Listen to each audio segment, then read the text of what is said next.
Welcome to Vivekananda Youth Forum, a platform for vigorous Indian youths who meet and discuss the teachings of Swami Vivekananda in a great detail under the leadership of revered Swami Shantatmananji Maharaj and the esteemed Indian scientist Dr. S. V. Ishwaran Sir. Dear friends, Swami Vivekananda was a great yogi. Based on his teachings and the teachings of our Upanishads, revered Swami Buddhananji Maharaj of the Ramakrishna Mission has written a very useful book named Mind and Its Control. Here is presented a short summary of the discussion held in the last class of Vivekananda Youth Forum related to one of the chapters of this book. We hope that the insights derived from the discussion will be helpful to all. The subject of discussion was Nitya Nitya Vastu Vivek or Nitya Nitya Vivek. Nitya Nitya Vastu Vivek forms a part of the Sadhana Chatushtaya as propounded by Sri Shankaracharya. If we look at the word Nitya, what do we understand by it? Nitya is that which is eternal or permanent. What could be permanent if not Brahman or the ultimate reality of ourselves? In the days of past, this was a method, a sadhana of elimination which the rishis practiced. The process of dropping of what is anitya or impermanent is what is called in our shastras as neti neti. Whatever is there within the range of our experience is all anitya. But there is something which is above and beyond all. That is nitya.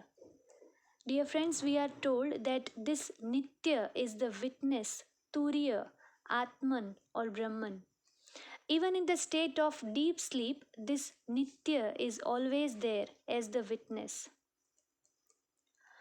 What is the benefit of this vichara of nitya and anitya?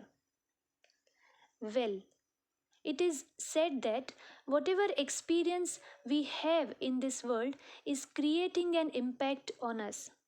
Suppose we lose 100 rupees, then we might take this as an act of charity. Losing 100 rupees an act of charity. Why or how? Well, understanding that it is anitya.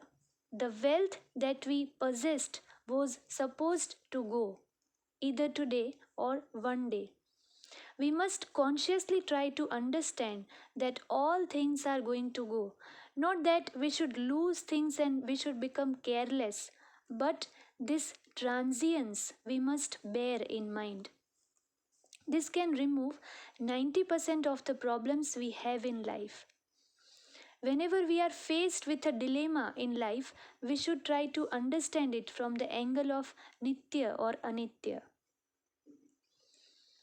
When we lose something, it is only our mind which complains. Dear friends, isn't it so?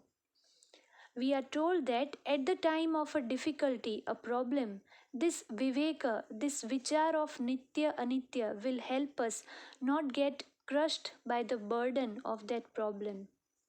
Yes, one neither needs to fly in the sky nor sit on the earth and weep for something, as nothing is worth becoming too happy about, nor there is anything worth extreme sorrow. Friends, shall we not eat good food and have a good life then, if everything is impermanent? No, leaving the anitya means that we will eat good food and utilize good things, but we will not hanker after them, or we won't do wrong things to grab them. The lack of something or the vicissitudes of life should not disturb the balance of our life. We must think that the thing is going to go, then why should I have any attraction for it? Am I going to take this with me if I die today? This thinking will change the perspective of our life. But this practice has to be done for a long time every day. It will help us have control over ourselves that nothing will attract us later. Things have limited value. They are necessary, but they are not indispensable. At the end, we will realize that the real happiness is not in having more things, rather, reducing our wants at all times is what will make us happier. Seeing things as impermanent will also help us become charitable. And we would then want to give things that we have to people in need. The moment we practice tyaga or sacrifice, elimination of things will automatically come. At the end, we must understand that everything is anitya, impermanent, and going to go. What remains is I. I am that witness and I am eternal. Come what may in life, but I will not be affected by it in any way. Dear friends, what should we do to do this vichara of Nitya and Anitya? We are told that a lot of abhyasa is required. We can work tremendously on a goal and give our heart's blood to it, but if something happens and we are not able to achieve it, that should not be the end for us. Be it money, power, or desire for recognition. But we must be conscious that it is all anitya and it's going to end someday. This distinguishing between Nitya and Anitya and reminding ourselves of our real nature should be practiced with an awareness of what is good.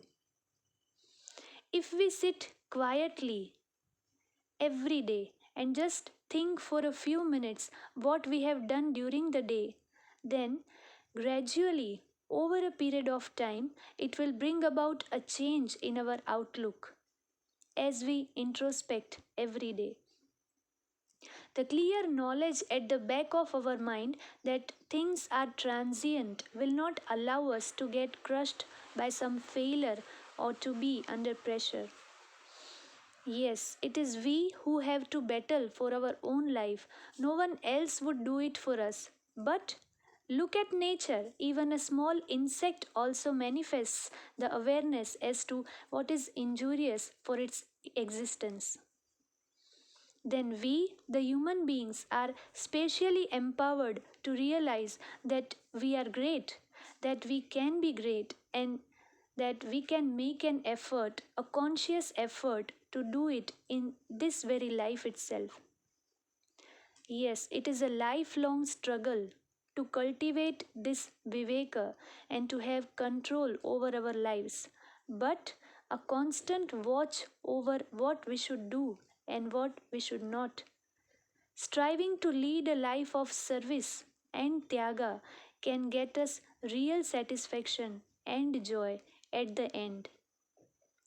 Can there be any doubt about this? Thank you.